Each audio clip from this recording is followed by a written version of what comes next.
오늘 본문 말씀은 기독교 신앙의 핵심적 요소를 많이 말하고 있습니다.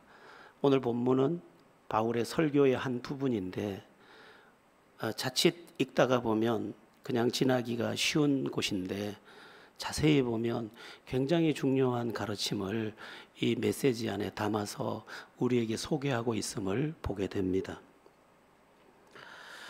성경의 저자가 되시는 성령 하나님께서 우리의 귀를 열어주고 우리의 눈을 열어주고 우리의 마음을 열어서 이 모든 진리를 탁 움켜쥐고 이 움켜진 믿음 가지고 하늘 문까지 여는 그런 은혜가 있기를 축원합니다.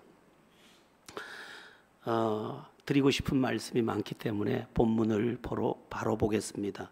오늘 읽었던 23절을 먼저 합독하도록 하겠습니다. 오늘 본문 23절입니다. 그가 하나님께서 정하신 뜻과 미리 아신 대로 내어준 바 되었거늘 너희가 법 없는 자들의 손을 빌려 못 박아 죽였으나, 그가 하나님께서 정하신 뜻과 미리 아신 대로 내준 바 되었거늘 해서 그는 누구냐? 십자가에 못 박힌 예수님입니다.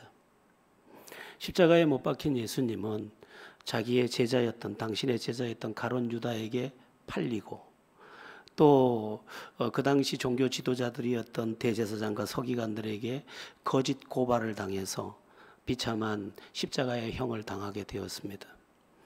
그래서 그 더할 수 없는 비극 속에서 십자가를 짊어지고 운명하셔야 했는데 하나님은 뭐라고 말씀하셨느냐? 그가 하나님께서 정하신 뜻과 미리 아신 대로 내어주었거늘, 가룟 유다 때문에 죽은 것도 아니고 대제사장들의 거짓말 때문에 죽은 것도 아니고 서기관들의 모함 때문에 죽은 것도 아니고 하나님께서 정하신 뜻을 가지고 내어주신 그리스도의 십자가다, 이렇게 말씀하고 있는 것입니다. 그러니까 사람들에 의해서 힘이 없어서 십자가에 못 박히신 예수님이 아니다. 또 한 가지, 하나님의 계획 안에서의 십자가의 죽음이셨다, 이렇게 말씀하고 있는 것입니다. 하나님의 어떤 계획이 우리 예수님을 십자가에 못 박게 했을까요? 이게 기독교 신앙의 첫 번째 관문입니다. 우리를, 하나님께 범죄한 우리를, 타락한 우리를, 그래서 심판과 저주와 지옥과 영원한 형벌에 떨어질 수밖에 없는 우리를 건지시기 위해서 그 계획을 가지고 예수님을 십자가의 대리적 속죄 제물로 내어주신 것이다, 이렇게 말씀하고 있는 것입니다. 이 계획은 놀랍게도 창세 전에, 이 세상이 만들어지기 전에 하나님께서 계획하신 것입니다. 아직 인간이 이 세상에 있기도 전에 하나님께서 예수 그리스도를 십자가에 못 박혀 죽게 하시려고 계획하셨다는 것입니다. 그래서 정하신 뜻과 미리 아신 대로 내어준 것이다, 이렇게 말씀하는 것입니다. 이것은 인간의 이해로 이해할 수 없습니다. 아니, 한 사람도 이 세상에 태어난 적도 없는데 어떻게 그 미리 계획하고 그 예수를 지금 죄인을 대신해서 십자가에 내주실 계획을 세우셨느냐는 것입니다. 이것은 하나님을 알면 간단합니다. 하나님은 전지전능하신 분입니다. 전지, 모든 것을 아시는 분. 그러면 어디까지 압니까? 앞으로 일어날 모든 일까지 다 보고 계신 것입니다. 하나님은 보고 계셨습니다. 하나님이 만든 세상을 보고 계셨고, 그 만든 세상에 인간이 거하는 모습을 보고 계셨고, 그 처음 인간이 타락할 것을 보고 계셨고, 그 타락한 인간들이 이 신음하며 이 땅을 살다가 죽고 지옥의 심판에 들어갈 것을 보고 계셨습니다. 그래서 예수 그리스도를 보내서, 당신의 아들을 보내서 대신 그 십자가의 형벌을 통해서 그 죄값을 치르게 하고 그들을 구원하시기로 계획하셨다는 것입니다. 인간의 이해로는 도무지 이해할 수 없는 것인데 하나님은 그런 계획을 가지고 미리 아신 것을 따라서 그렇게 우리를 위해 대속제물을 만들어 놓으셨다는 것입니다. 하나님은 우리 눈과 다릅니다. 우리는 당장 있는 일만 알지만 하나님은 모든 것, 영혼부터 영혼까지를 다 아시고, 그래서 우리에 대한 계획을 가지고 이 일을 행하신다는 것입니다. 그러면 하나님께서 우리를 구원하기 위해 택한 방법이 뭡니까? 십자가인데, 이 십자가가 뭐냐? 속량, 대속이라는 방법입니다. 한국말로는 값을 지불하고 무른다는 뜻이 있습니다. 무른다. 신발을 사갔는데 이거 신이 발에 안 맞아서요, 이거 물를게요. 과거에 많이 쓰던 말입니다. 그러면 물으려면 그 신발을 주고 돈을 되받든지 값을 지불해야 됩니다. 근데 인간이 저지른 죄가 지옥에 해당하고 형벌에 해당하기 때문에 그 형벌을 예수님께서 당신의 피값으로 주고 우리를 물렸다라는 뜻이 되는 것입니다. 인간은 마귀에게 속아서 마귀에게 팔렸습니다. 마귀에게 팔린 상태입니다.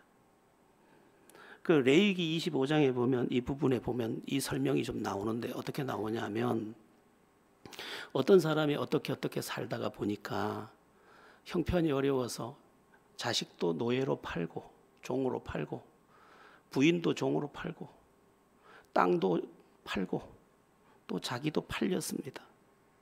그런데 자기도 팔리고 다 팔리다 보니까 이것을 회복할 길이 없을 때 그의 친족 중에 하나가 와서 그 값을 지불하고 물려주시오.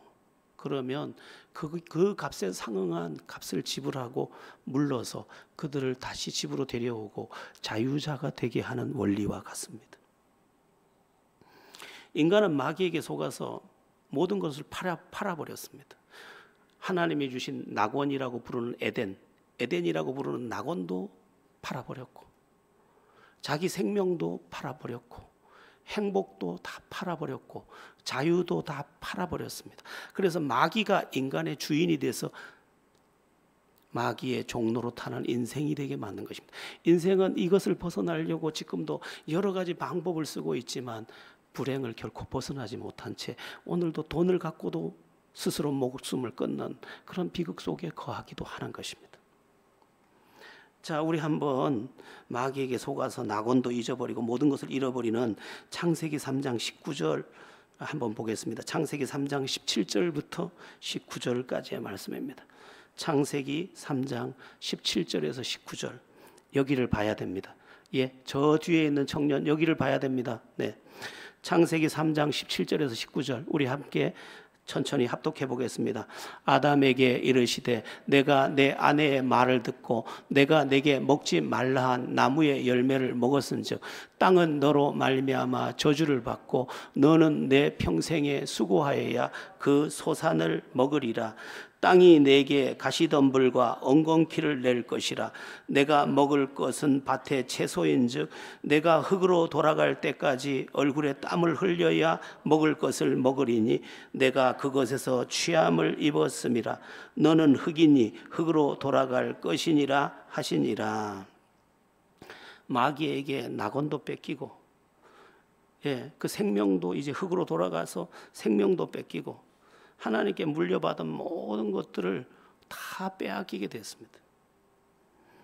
그런데 하나님께서 그것을 되찾아 주시려고 지금 값을 지불하겠다는 거예요. 당신의 아들을 지불해서 잃어버린 낙원도 되찾아주고, 잃어버린 생명도 되찾아주고, 잃어버린 자유도 되찾아주고, 그래서 그 값을 지불하기 위해서 하나님이 계획하신 것은 그 값에 상응하는 당신의 아들의 생명을 내어줬다. 그걸 계획했다라는 것입니다. 이것은 창세 전의 계획이라고 말씀드렸습니다. 자, 우리 한번 그것을 확인해 보겠습니다. 에베소서 1장 3절에서 7절입니다. 에베소서 1장 3절에서 7절 여기를 보세요. 합독합니다. 시작. 찬송하리로다. 하나님 곧 우리 주 예수 그리스도의 아버지께서 그리스도 안에서 하늘에 속한 모든 신령한 복을 우리에게 주시되 곧 창세 전에 그리스도 안에서 우리를 택하사 우리로 사랑 안에서 그의 앞에 거룩하고 흠이 없게 하시려고 그 기쁘신 뜻대로 우리를 예정하사 예수 그리스도로 말미암아 자기의 아들들이 되게 하셨으니 이는 그가 사랑하시는 자 안에서 우리에게 거저 주시는 바 그 은혜의 영광을 찬송하게 하려는 것이라. 아멘. 3절에 보니까 하나님께서 우리에게 모든 신령한 복을 주시되 이렇게 되어 있는데 3절을 띄워줘 보세요. 모든 신령한 복을 주시되 이렇게 됐는데 그 신령한 복이 어디에 있느냐? 4절 5절에 창세전에 그리스도 안에서 우리를 택하고 예정하사 이렇게 4절 5절이 말씀하고 있습니다. 택하셨다, 예정하셨다. 창세전에 우리가 아직 이 땅에 태어나지도 않았는데 하나님은 우리를 다 보고 계셨습니다. 지금 이 자리도 보고 계십니다. 보고 계시는데 하나님께서 손을 내밀어서 지명을 하신 것입니다. 유선옥, 전대성, 임토아, 김세련, 안상모 지명을 하신 겁니다. 너를 구원하겠다 이렇게 정하신 겁니다. 예정하사, 선택하사. 이유가 뭔데요? 그 기쁘신 뜻대로. 그 기쁘신 뜻이 뭔지는 잘 몰라요. 그 기쁘신 뜻대로 우리를 예정하사 지명했다 이 말입니다. 그 지명한 자를 위해서 예수님이 뭘 하느냐? 7절에 보면 그의 피로 말미암아, 오늘 본문 그의 피로 말미암아 속량 곧 죄사함의 은총을 내리셨다 이렇게 되어 있습니다. 7절에 마귀에게 빼앗긴 우리를 찾기 위하여 값을 지불하셨다 이 말입니다. 그래서 예수를 믿으면 그 빼앗겼던 것을 다 회복하게 됩니다. 주님이 값을 다 지불해서 이제 자유를 선포하는 것이, 그걸 은혜의 해라고 합니다. 예, 이스라엘에게는 희년이라는 제도가 있는데 50년이 되면 그 형편이 어려워서 땅을 팔았거나 자기 몸을 팔았거나, 근데 그때 50년이 되면 다 제자리로 돌아갈 수 있는 법을 만드셨는데 예수님께서 당신을 가리켜서 내가 은혜의 해를 선포하려 함이라고 하셨습니다. 내가 바로 그 주인이다. 내가 너희를 회복시켜서 마귀에게 있는 그 권리를 내가 물려받을 것이다. 이렇게 말씀하고 있는 것입니다. 우린 이런 생각을 할 수 있습니다. 하나님은 전능하신데 왜 마귀한테 팔아 넘기고 그 팔아 넘어가도록 그냥 두고, 왜 팔아 넘어간 그것을 그냥 찾아오면 되지 왜 값을 지불했을까? 하나님은 공의의 하나님이십니다. 법을, 질서를 굉장히 철저하게, 당신 속성이 그렇습니다. 그래서 하나님이 우리에게 주신 법을 잘 지키는 것은 하나님 안에 거하는 삶의 방식이기도 합니다. 그래서 하나님은 그 공의의 하나님의 법 안에서 그 법 그대로 마귀에게 넘어가 있는 그 모든 권리와 그 모든 그의 주장함을 다 거두어서 당신의 나라로 옮겨 오시는 것입니다. 결국 예수님의 십자가의 피가 나를 마귀가 주장하는 모든 나라로부터 자유를 얻고 결국은 하나님이 준비하신 우리가 잃어버린 낙원, 그것을 완전한 낙원으로 바꿔서 새하늘과 새 땅으로 우리의 품에 안겨주는 것, 그게 우리의 완전한 구원이 되는 것입니다. 여러분, 그리스도의 십자가는 단지 예수님 믿으면 우리 죄가 예수님께 옮겨지고 그래서 우리가 제사함 받고 구원받습니다, 이런 아주 그 간단한 이론이 아니라 아주 치밀하고 아주 정확한, 그리고 빈틈이 전혀 없는 그 값의 지불과 계산된 것에 의해서 완전히 회복되는 그러한 원리로 되어 있습니다.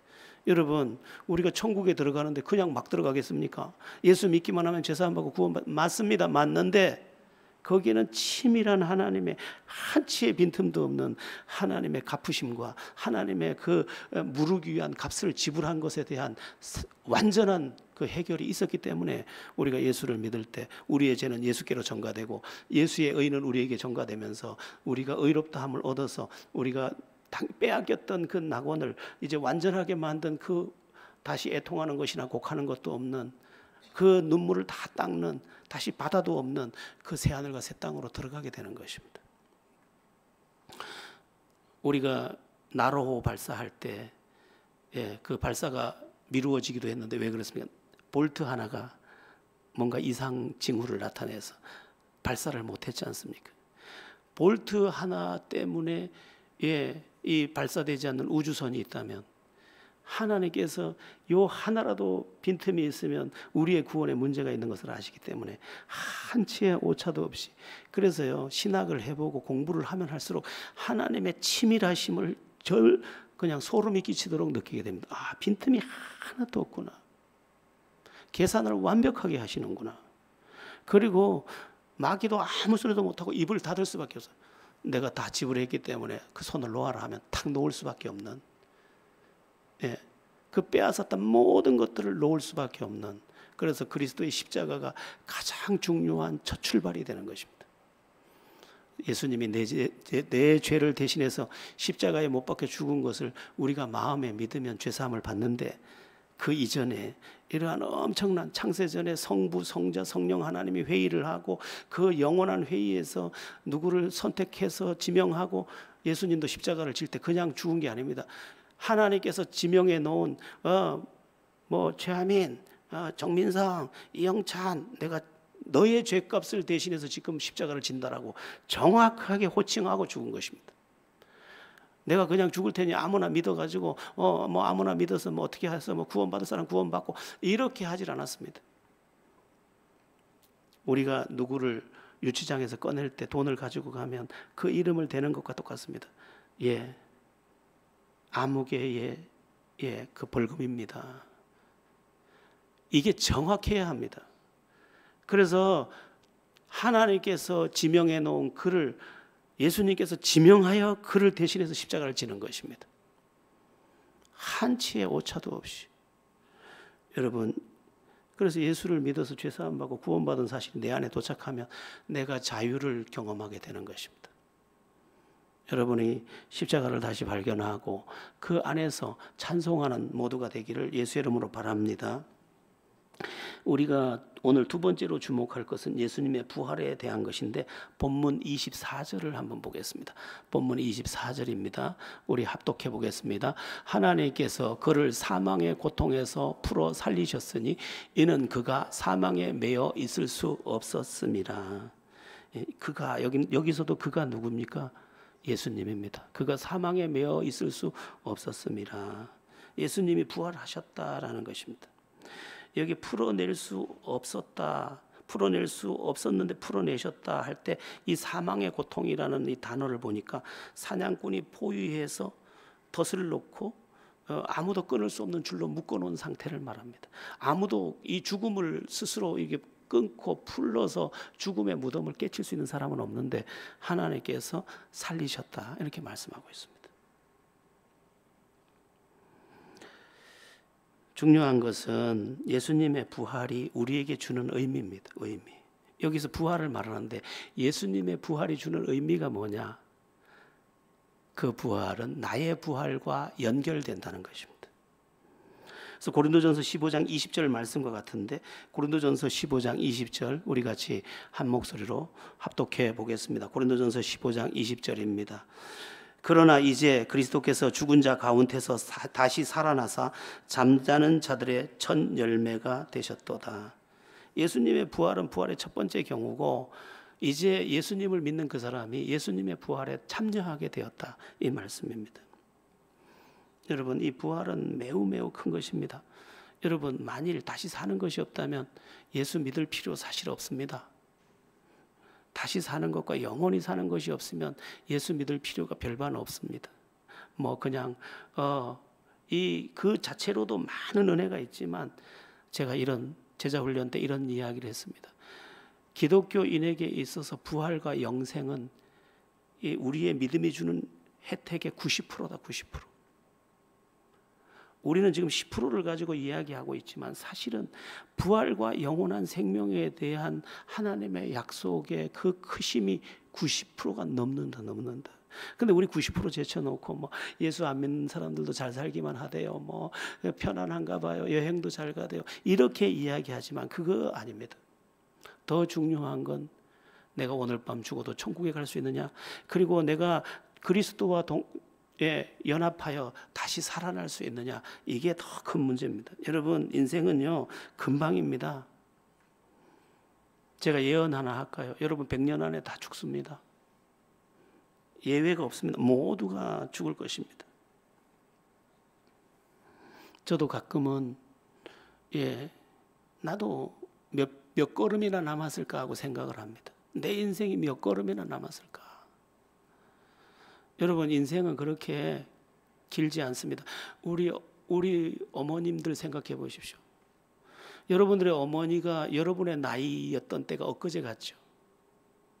근데 그분은 이미 세상을 떠난 지 오래했고, 이제 우리는 그 나이에 그 길을 지금 걸어가고 있는 것입니다. 근데 다시 사는 것과 영원히 사는 것이 없다면 우리의 믿음은 매우 허무합니다. 근데 예수님께서 부활하셨고, 그 부활은 나의 부활이 되는 것을 지금 강조해서 설명하고 있습니다. 우리가 예수 믿으면서 받는 은혜가 어마어마하게 크죠. 마음에 오는 은혜만도 얼마나 큽니까? 평화, 기쁨, 소망, 많은 것들이 있습니다. 그런데 부활과 연합했을 때 이것에 시너지는 어마어마한 내 삶 전체를 근심해서 모든 자유와 평화로 옮겨놓는 놀라움을 보게 되는 것입니다. 우리가 또 주목할 게 있는데, 본문 25절에서 31절에 나오는 이 부활에 대한 확증입니다. 예수님이 과연 다시 살아난 게 어떻게 확인될 수 있느냐, 어떻게 확인할 수 있느냐, 그 질문인데, 지금 오늘 본문 25절에서 31절에 그 부활의 확증에 대한 이야기가 나옵니다. 다윗에 의해 기록된 시편 18편 11절을 인용해서 오늘 본문을 말합니다. 우리 함께 오늘 그 본문에 나오는 인용했던 시편 16편 10절만 한번 보겠습니다. 16편 10절. 이게 다윗이 쓴 시편입니다. 다윗이 쓴 시편인데, 이 다윗이 얼마나 하나님을 사랑하는지 모릅니다. 그리고 하나님의 은혜를 얼마나 사모하는지 모릅니다. 하나님의 은혜가 누구 것이냐고 물으면 하나님의 은혜를 사모하는 자의 것입니다. 하나님은 살아계신 게 사실이고, 하나님은 당신을 찾는 자들에게 상 주시는 분이 맞기 때문에 그분을 사모하는 사람은 그분의 은혜 안으로 들어갑니다. 내가 아무리 간절해도 거기에 존재하는 게 없으면 다 허무한 것이지만, 하나님이 틀림없이 살아계시기 때문에 그분을 향해 간절한 사람은 그분을 경험하게 되어 있습니다. 그런데 이 다윗은 정말 하나님의 은혜를 사모합니다. 그리고 하나님을 얼마나 사랑하는지 모릅니다. 다윗의 인생을 보면 정말 하나님을 극진히 사랑합니다. 하나님은 그런 다윗에게 여러 은혜를 주셨습니다. 그 중에 큰 은혜가 그가 목동 출신, 베들레헴 촌에서 태어난 목동, 그것도 8형제나 되는 집의 막내 아들로 태어난, 그리고 가족들도 그를 별로 인정하지 않는 그래서 사무엘 선지자가 왔을 때 그를 부르지도 않는, 식사 자리에도 초대하지 않았던 그 막둥이 다윗이 얼마나 하나님을 사랑하고 하나님을 사모했는지 하나님께서 그에게 은혜를 주셔서 그를 올려서 나중에 왕을 만들지 않습니까? 그래서 이스라엘이 지금 이스라엘 국기에 하얀데 별 하나가 복판했는데 그게 다윗입니다. 다윗을 그렇게 존중합니다. 이 다윗이 얼마나 사모했던지 하나님께서 그를 은혜를 주셔서 왕을 만드셨을 뿐만 아니라 오늘 본문에는 그는 선지자라 이렇게 됐대요. 선지자의 반열에 세워서 영계를 확 열어줘 버렸대. 그리고 다윗이 자기의 시편을 쓰면서 장차 오실 그리스도를 미리 보았다 이렇게 말씀하고 있습니다. 놀라운 것입니다. 여러분, 하나님 살아계신 게 사실이기 때문에 그분을 향해 진짜 나아가는 사람들은 그분을 만나는데, 그분을 가까이 가면 가까이 갈수록 그분이 알려주시고 싶은 것들을 알려주고 보여주고 싶은 걸 보여주시는데, 다니엘, 에스겔, 예레미야가 다 그렇지 않습니까? 그래서 시편 16편 10절에서 이는 주께서 내 영혼을 수월에 버리지 아니하시며 주의 거룩한 자를 멸망시키지 않으실 것임이니이다 하고 그가 자기의 시편을 썼는데, 하나님은 그 예언을 따라서 당신의 아들 그리스도의 십자가의 죽으심 이후의 부활을 설명했습니다. 표준 세번역으로 여기 지금 본문을 좀 읽으면 쉽겠는데, 표준 세번역에서는 이 시편 16편 10절을 이렇게 번역했습니다. 주께서 나를 보호하셔서 죽음의 세력이 나의 생명을 삼키지 못하게 하셨으며 주님의 거룩한 자를 죽음의 세계에 버리지 아니하셨기 때문입니다. 죽음의 세력에 버리지 아니하시고 살려내셨다는 거예요. 다윗이 미리 그것을 보고 증거했다. 지금 베드로가 설교를 할 때 다윗이 예언했던 그 예언을 빌려서 지금 말하는 이유가 있습니다. 다윗은 예수님이 오시기 1030년 전 사람입니다. 1030년, 1040년 전에 활동하던 사람인데 그가 시편을 쓸 때, 시편을 기록할 때 장차 오실 그리스도의 부활을 바라보고 기록했는데 베드로가 그것을 인용하는 이유는 나는 내 자신의 말을 하는 게 아닙니다. 지금 예수님의 부활은 우리만 보고 얘기하는 게 아니고 구약 성경의 예언이 지금 성취된 겁니다. 이렇게 설명하는 것입니다. 구약 성경에는 오실 예수에 대한 그 기록들이 굉장히 빼곡하게 많지 않습니까? 어디에서 태어날 거다, 어디에서 살 것이다, 어떻게 죽을 것이다. 예. 그 뭐 정확하게 어떤 무덤에 들어갈 것이다. 그 중에 하나가 살아날 것이다. 다 말씀하셨지 않습니까? 그것이 다 성취됨으로 지금 베드로가 말하고 싶은 것은 그 예언됐던 성취가 여기 있습니다. 그리고 그가 오늘 본문에서 말합니다. 32절에서 이 예수를 하나님이 살리신지라 우리가 다 이 일의 증인이로다. 자기도 증인이고 성경이 예언과 성취를 통해서 예수의 부활을 증명해 주고 있습니다. 이렇게 말하고 있는 것입니다. 이 증인이라는 말도 보통 말이 아닙니다. 말투스라는 단어를 썼는데 순교자라는 뜻입니다. 나는 목숨 걸고 주님의 부활을 증거할 수 있습니다. 내가 보았기 때문입니다. 우리 모두가 보았기 때문입니다. 그리고 구약의 예언과 성취가 우리 앞에 있기 때문입니다. 예수님은 부활하셨습니다. 그분은 구약 성경에 예언된 바로 그 메시아, 그분이 맞습니다 하고 지금 선포하고 있는 것입니다. 여러분, 우리의 믿음은 잘 먹고 잘 사는 거 이상입니다. 예수 믿는 사람 다 잘 됩니다. 여러분 믿으세요? 예, 지금 국제시장에 있는 그쪽 부평동 시장, 국제시장 그 시장에 그 북한에서 내려온 크리스찬들이 많았습니다. 그 2세들이 지금 어마어마한 일들을 하고 있습니다. 잘 됩니다. 그런데 더 큰 것은 부활입니다. 부활. 저도 나이가 이제 조금 먹었지 않습니까? 얼마나 이 세상을 살지 모르지만 난 늘 부활을 그리워합니다. 지금도 그리워합니다. 이 기약이 있기 때문에 오늘을 걸어가기가 너무너무 편안합니다. 우리가 다시 사는 것과 영원히 사는 것을 믿고 주님의 부활이 나의 부활이 되는 것을 알고 오늘 세상의 것들뿐만 아니라 영원히 사는 것을 품에 안고 이 세상을 당당하고 멋지게 아름답게 눈부시게 살아내는 모두가 되기를 바랍니다. 자, 이제 33절로 가보겠습니다. 본문 33절입니다. 합독합니다. 하나님이 오른손으로 예수를 높이심에 그가 약속하신 성령을 아버지께 받아서 너희가 보고 듣는 이것을 부어주셨느니라. 이것도 굉장히 중요합니다. 성령이 부어졌다. 예수님께서 부활하신 후에 40일 동안 이 땅에 계셨습니다. 그리고 40일이 지난 후에 40일 동안 계시다가 하늘로 올라간 지 열흘 만에 오순절날 이제 성령을 보내셨습니다. 약속한 대로 성령을 보내셨습니다. 그 얘기를 하는 것입니다. 약속하신 성령을 아버지께 받아서 너희가 보고 듣는 이것을 부어주셨느니라. 왜 성령을 부어주셨느냐? 이게 중요합니다. 앞에 제가 말씀드렸죠. 성부 하나님이 우리 각자를 이름을 부르고 지명했다고. 예수님도 우리 이름을 부르고 너의 죄를 대신해서 십자가에 못 박힌다. 이렇게 말씀하셨는데 성령께서 이 일들을 효과적으로 효력을 발생하기 위해서 오신 겁니다. 성령이 와야 하나님이 나를 선택했구나. 예수님이 내 죄를 대해서 십자가에 못 박혀 죽으셨구나.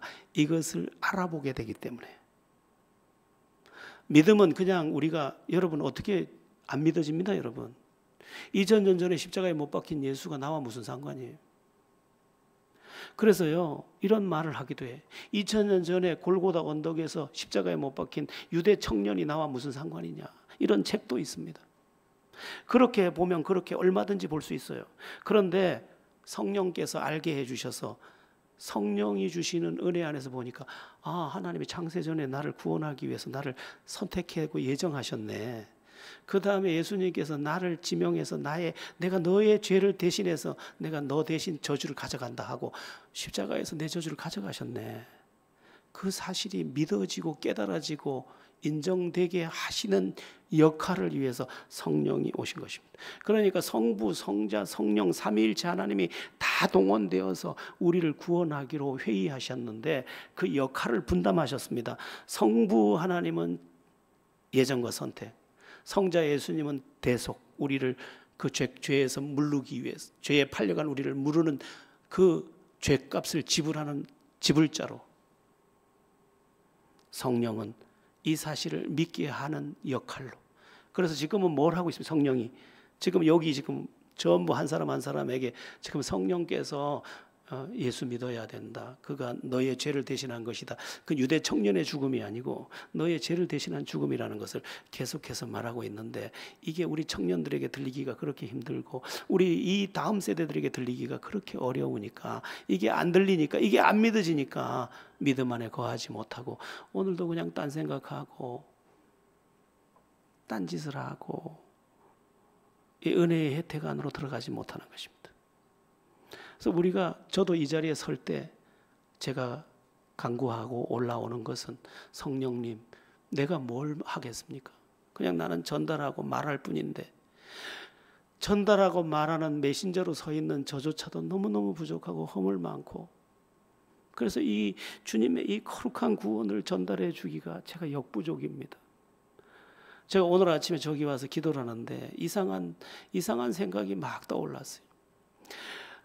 하나님께서 너무도 귀한 것, 정말 이건 손으로 잡을 수 없는 깨끗한 그릇에다가 생명을 담아 주면서 이것을 저리로 옮겨주거라 하는데, 손으로 잡으려니까 손이 너무 더럽고, 그래서 이렇게 간신히 받아가지고 옮기려고 하니까 이 내 손 닿은 자리마다 다 흉이 생기고,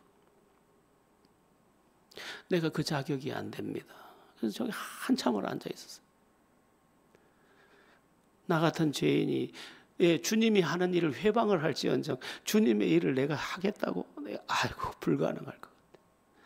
그래서 귀한 그릇이나 이 무엇을 이렇게 만질 때 흰 장갑을 끼고 하는 거구나, 이런 생각을 그때 하기도 했습니다. 그래서 오늘 아침에 성령님, 오늘 제가 오늘 지금 설교하는 게 조금 힘들어요. 다른 날보다. 네. 누구를 안 보면서 하면 좋은데 누구를 자꾸 보여가지고 안 보면 좋겠는데 딴짓을 하니까. 근데 그 주님의 그 생명의 고귀한 것들을 지금 옮기려고 하니까 제가 많이 힘든데, 성령께서 지금 해주셔야만 이 일이 누구에겐가 들려지고 믿어지고, 그 믿어진 것은 그의 구원이 되고 죄사함이 되고 영원한 생명이 될 것을 알기 때문에 지금 이 일에 수종드는 마음이 많이 부담이 되기도 합니다. 그래서 성령이 오셔서 성령이 어떤 사람의 마음을 주장해서 그를 예수 믿게 하면 그것은 그대로 효력을 발생시킵니다. 내가 누군가에게 예수 믿어라 하는 것은 효력을 발생하지 못할 수도 있지만, 성령께서 가서 그의 눈을 확 열어버리고 그의 귀를 확 열어버리고 그의 마음을 확 열어서 알게 하고 깨닫게 하고 믿어지게 하면 그 믿어지는 거예요. 그날로 믿어지는 겁니다. 믿어지면 모든 것이 해결되는 것입니다. 뭐가 해결됩니까? 빼앗긴 낙원도 회복되고, 빼앗긴 생명도 회복되고, 빼앗긴 자유도 회복되고, 그것을 이제 점진적으로 누리면서 내 삶이 은혜의 행진으로 들어가게 되는 것입니다.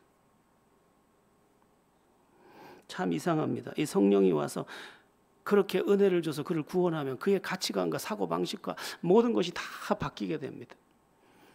우리 한동대학교, 포항에 있는 한동대학교 기독대학으로 참 자랑스럽고 고마운데, 거기 그들이 늘 하는 말이 참 너무 좋습니다.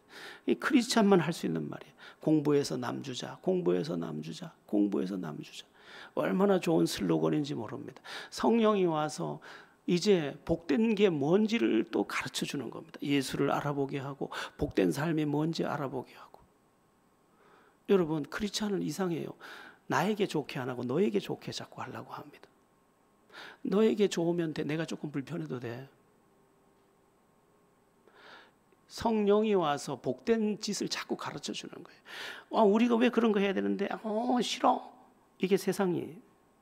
근데 성령이 주신 마음은 아니야. 내가 해서 그 사람이 배부를 수 있잖아. 내가 해서 그 사람이 편안할 수 있잖아. 내가 해서 그 사람이 잘 될 수 있잖아. 이상하게 성령은 복된 짓을 계속 시키는 거죠.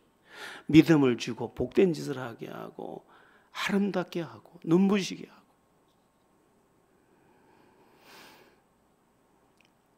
한동대학교 김영길 초대 총장이 늘 했던 말이 있죠. 주자. 총장님 우리 이렇게 하다가 이거 어떻게 주자. 끝까지 주자. 다 주자. 주님이 다 주셨는데 우리도 다 주자. 성령이 주신 마음인 거죠. 성령의 은혜가 그를 주장하지 않으면 사람 육체가 그를 주장해가지고 손해 볼까 봐 막 눈이 동그랗고 조금이라도 억울할까 봐 눈이 동그랗고 못 견디는 거죠. 성령께서 여러분에게 믿음을 주셔서 구원의 은총도 누리고 삶의 변화도 누리고 나 때문에 내 곁이 웃고 그 웃음이 나의 웃음도 되고. 제가 글을 하나 페이스북에 써서 올려놨는데 제일 끝에 그림 하나 올려놨어요. 그 그림이 뭐냐면 우리 사랑하자. 시간이 없다.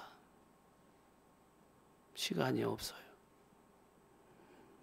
제가 글을 쓰다가 제일 마지막에 아까 말한 대로 내가 죽을 텐데 내 곁을 스쳐가는 수많은 사람들, 내가 그때 그 사람들에게 내 영혼이 불편하지 않기를. 그게 성령께서 주는 마음이죠. 내 곁에 머물다가 수많은 사람들이 나 때문에 행복했기를, 나 때문에 예수를 만나게 됐기를. 저 들꽃 하나 향기로 우리의 미소가 됐다면 내 인생이 그와 같기를. 성령이 주는 마음이죠. 성령이 주는. 세상이 주는 마음, 이 세상 가치관이 주는 마음은 절대로 손해보면 안 돼. 알았지? 다 따져야 돼. 백화점에도 따지고 막 올라가가지고 반품 해달라니까 백화점에서 그 아가씨가 그런 거예요. 그 영수증 주면 반품해 드리겠습니다. 그러니까 없어. 그러니까 영수증 있어야 됩니다. 영수증 탁 내는데 이렇게 세일할 때 사간 거라. 세일한 금액을 주니까 지금 세일 안 하잖아. 세일 안 하는 거 뭐로 돌려줘야지. 그렇게 이기적이고 그렇게 못됐고. 여러분, 주님은 우리를 건지기를 원하십니다. 여러분, 예수 믿어서 천국도 얻으시고 이 세상에서 불행한 삶에서도 건져지게 되기를 바랍니다. 앞에 말을 많이 해서 그런가, 앞에 두 분이 나와서서 그런가 시간이 많이 갔는데 오늘 설교 제목 내용은 해야 될 것 같아요. 우리 오늘 마지막 말씀 36절 한번 보겠습니다. 36절입니다. 시작. 그런즉 이스라엘 온 집은 확실히 알지니 너희가 십자가에 못 박은 이 예수를 하나님이 주와 그리스도가 되게 하셨느니라 하니라. 주와 그리스도가 되게 하셨느니라. 이 굉장히 중요해요. 이것만 가지고도 오늘 설교를 다 해도 모자랍니다. 사실은 제가 이거 순서를 바꿔보겠습니다. 그리스도가 되게 하셨느니라. 먼저 그리스도라는 말은 구세주가 되셨다는 말입니다. 여러분, 예수 믿으면 예수님은 우리의 구세주가 됩니다. 여러분, 어디에서 건짐받고 싶으세요? 주님은 다 건져줍니다. 못난 자, 여러분이 겪고 있는 외로움, 허무, 어디에서 건지고 싶으세요? 열등감? 주님은 다 건지실 수 있습니다. 왜냐하면 주님은 그리스도, 메시아, 구세주이기 때문입니다. 지금 예수님이 하나님의 선택, 그 예수님의 십자가, 성령의 보내심, 이것은 우리의 그리스도가 되기 위함입니다. 우리를 건지기 위함입니다. 우리를 지옥에서 건지기 위해서 기본적으로 제일 큰 거, 죽음에서 건지기 위해서 부활. 저주에서 건지기 위해서. 근데 나머지도 다 건집니다. 주님은 아까 말씀드린 것처럼 빈틈이 없습니다. 다 건집니다. 행복하고 싶으세요? 불행의 나라에서 행복의 나라로 옮길 것입니다. 나를 믿는 자는 사망에서 생명으로 옮겼느니라. 옮겨주실 것입니다. 믿으시기 바랍니다. 이게 실제입니다. 자, 시간을 많이 보냈으니까 주가 되게 하셨다. 주. 요 얘기는 조금 더 해야 합니다. 주. 이게 되면 여러분의 인생은 기적이 됩니다. 한번 따라해 보겠습니다. 예수님이 나의 주님이 되면 내 인생은 그때부터 기적이다. 예, 이게 매우 큰 겁니다. 주라는 말은 주인 주자를 썼습니다. 제가 일부러 주보에도 주인 주자를 한문으로 써 놓았습니다. 우리가 예수님을 구세주로는 잘 믿는데 실제로 잘 의지하지 못하는 아쉬움도 있지만 주인으로 믿는 것에 많이 실패하고 있습니다. 그런데 예수님을 구세주로 말하는 게 사도행전의 절반, 예수님을 주인으로 말하는 게 절반입니다. 그런데 뒤로 갈수록 예수님을 주인으로 더 말합니다. 그런데 주인으로 따르는 그곳에 주님의 사건이 항상 동행됩니다.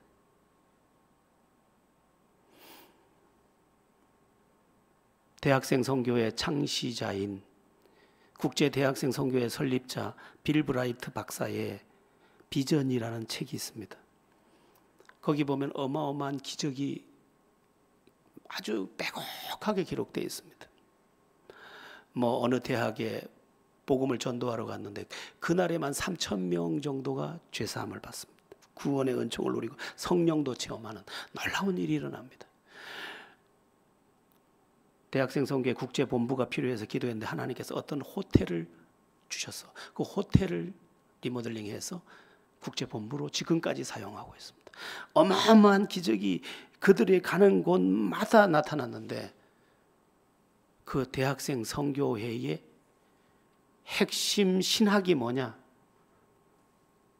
네가 네 마음의 왕자에서 내려오고 주님이 너의 마음의 왕자의 왕 주인이 되게 하라입니다.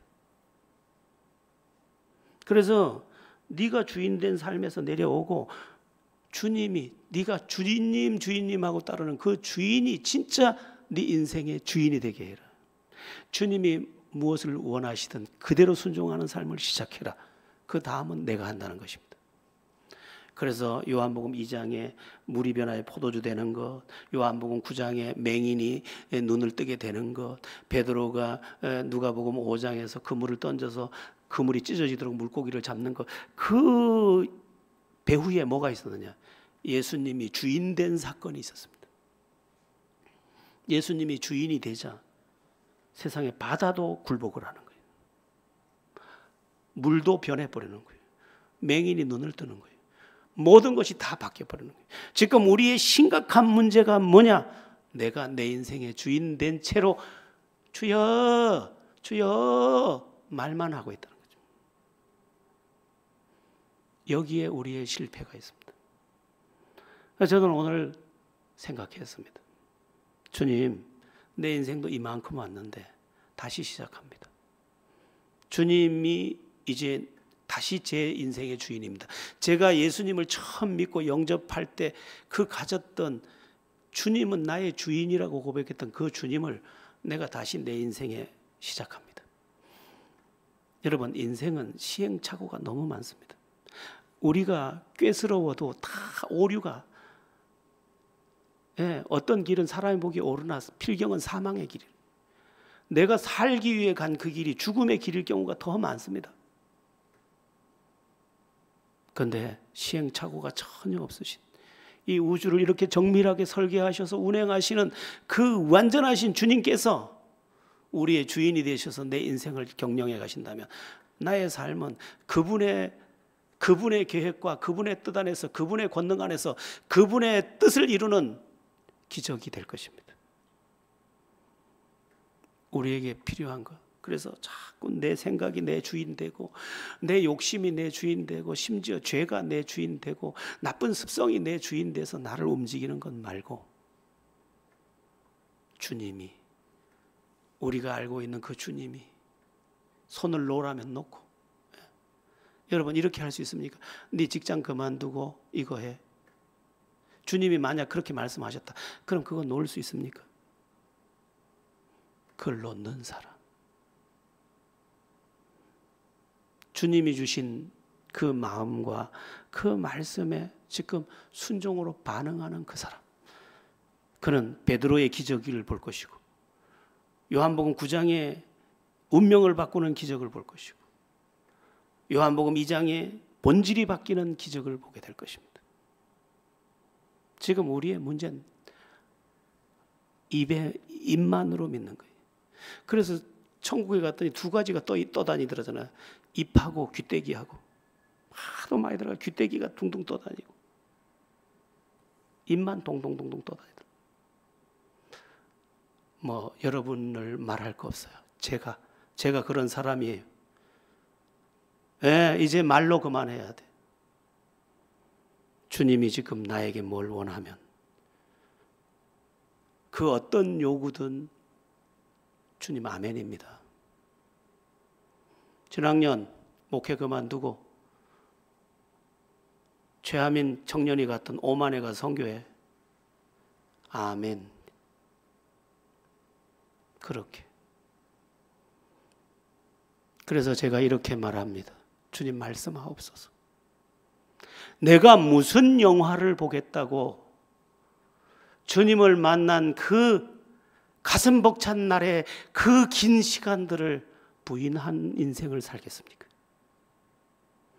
여러분 한번 시작해 보십시다. 우리 주님이 주인 된 신앙생활.